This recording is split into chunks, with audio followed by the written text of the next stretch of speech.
Hello बच्चों, let's see the question. For a concave mirror, paraxial rays are focused at distance r by 2 from the pole and the marginal rays are focused at distance x from pole. Then r is the radius of curvature. First option, x is greater than r by 2. Second option, x is equals to minus f. Third option, x is greater than r by 2. And fourth option, x is smaller than r by 2. So let's see the key concept of this question.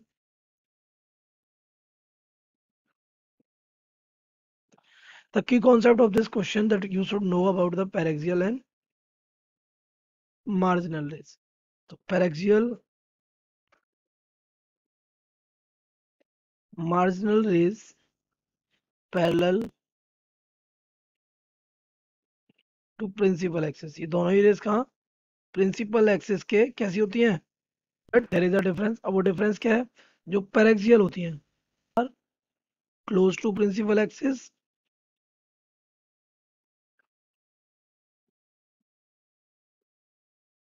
और जो marginal होती है वो कहाँ होती हैं, are away from principal axis. तो ये रहा हमारा क्वेश्चन। हम देख लेते हैं क्वेश्चन सेज कि जब रेस कैसी होती है मार्जिनल, सॉरी कैसी होती है रेस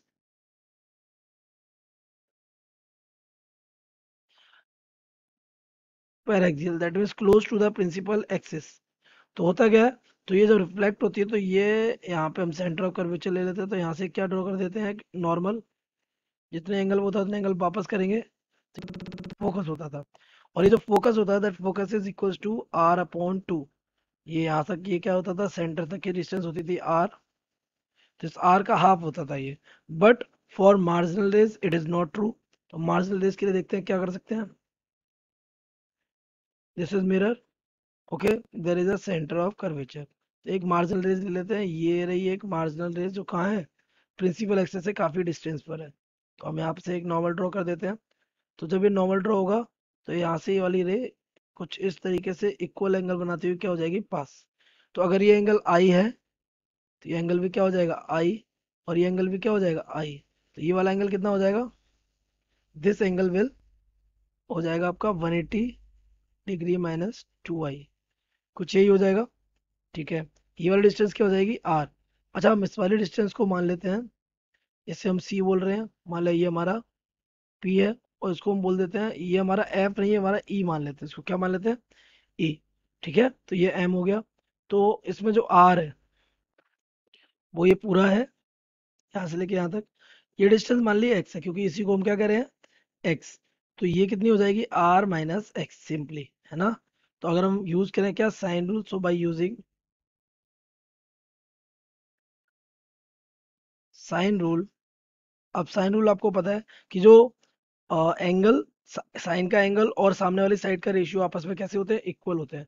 तो अगर आप साइन रूल लगाएंगे तो सिंपली हो जाएगा आर अपॉन साइन, इस आर के सामने वाला एंगल कौन सा है, ये 180 डिग्री माइनस 2i, ये हमारा इक्वल हो जाएगा आर माइनस एक्स अपॉन ये वाली साइड, इसके सामने क्या है आई, तो upon sine I.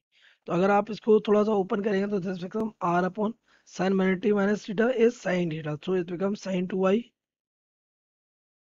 This is R minus X upon sine I.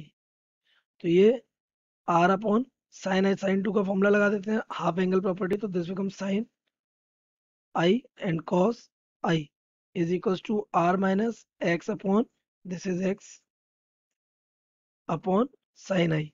Sine I से साइन आई क्या हो जाएगा, कैंसिल। तो यहाँ से हमारा रिजल्ट आ जाएगा क्या, two cos I is equals to R upon R minus x something, है ना।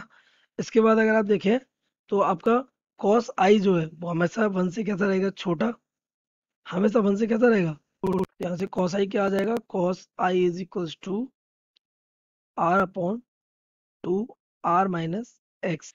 ये वन से छोटी रहेगी, सो वी कैन से, अगर ये वैल्यू वन से अगर छोटी रहेगी, since cos I is always smaller than one, तो यहाँ पे अगर ये हमारा रिलेशन क्या बनेगा, R will be smaller than two R minus x, ये रिलेशन यहाँ से बन जाएगा हमारा।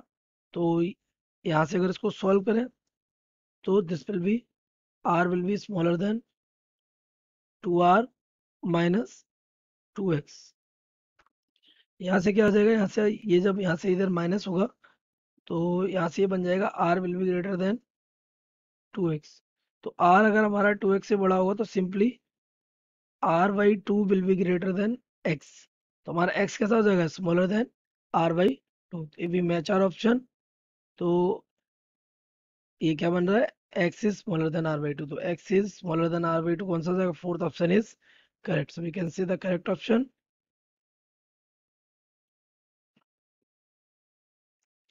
fourth. I hope you have understood it well. Best of luck.